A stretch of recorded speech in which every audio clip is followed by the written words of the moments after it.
Alright, so it's not Friday, but today you're getting a retouch video. I uploaded this image that you see on my screen last night, and most of you guys have been asking me for a retouch video. And because you guys are the reason why I do these videos, I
and then I'm gonna paint in the eye.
The color profile, and I'm getting better images from the Sony now.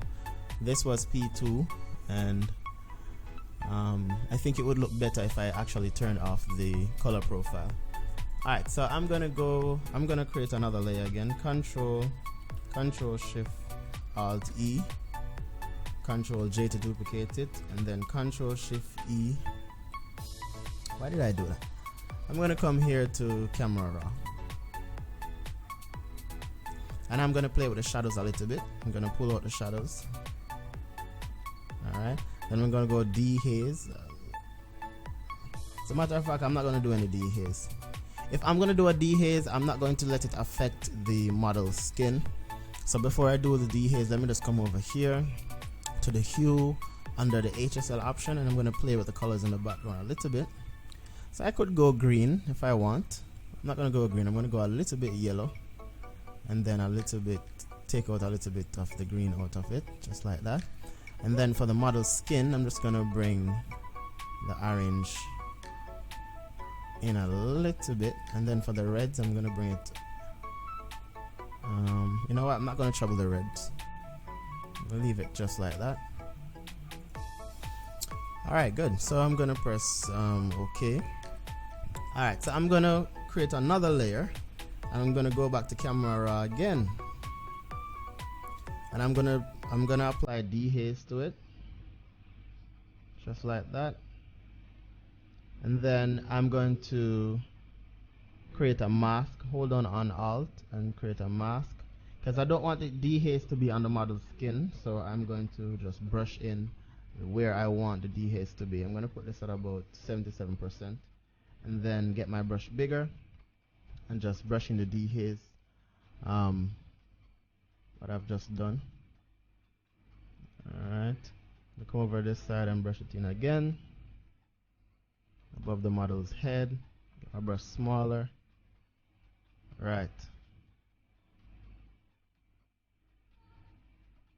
Honestly, I wasn't going to edit these images because I just don't like the color profile that I was using. I was gonna actually do the shoot again, like do it over, but I didn't get the time to, so I just had to. Alright, that looks good, but her skin kind of look yellow, so I need to fix that. So I'm gonna go back to the camera again. So I'm gonna create a new layer. I'm always doing that. Create a new layer. And then I'm gonna go back to camera again. I'm gonna try to get her skin look, it need to look a little bit more natural. So maybe, so this should be it. That looks good. Temperature. So all I did was to adjust the temperature, and it kind of changed the entire image a little bit, but that's totally fine. And then I'm gonna go back to camera again. Yeah. And I'm gonna adjust the skin again by going over to the HSL option a little bit. Alright, good. So guys, you have to do adjustments over and over and over until you get the right skin texture color that you want. Alright, so the next thing now, I'm going to apply 5% of shadow to the image. Normally you'd go to, well, 5% of blue shadows to the image. Normally you go to the, what's this, color balance, and then you go to shadows, and then you just apply the 5% there. But I created a action so I don't have to do it all the time. Alright, also for the color lookup, I'm going to apply 27% for the color lookup. I created a action for that as well because I don't want to be going to color lookup again over and over to make my color. So that is it for the image. That is it. I'm just going to merge everything. Well, I'm just going to merge all the edits that I've done. So this is the before, this is the after. I'm going to put it side to side so you guys can see that. Where is it? Arrange vertically. Oh, I need to create a duplicate first. And then go to arrange vertically. You know what? Horizontally is better. Vertically is not going to work. So that's the before and wait. Right. So that's the before and that's the after. So yeah. Alright, so I hope you guys enjoy that editing. I hope you learned something new. Stay tuned for the behind the scenes video tomorrow, 9 a.m. Eastern Standard Time. And from time to time, you'll be getting random videos from me during the week, so stay tuned for that as well. Yeah, so if you like what you've seen just now, remember to like and share, and also subscribe if you're not subscribed to my channel, and turn on the notification bell so you will be notified once I upload a new video. Thank you guys for watching, and have a good one. Bye bye.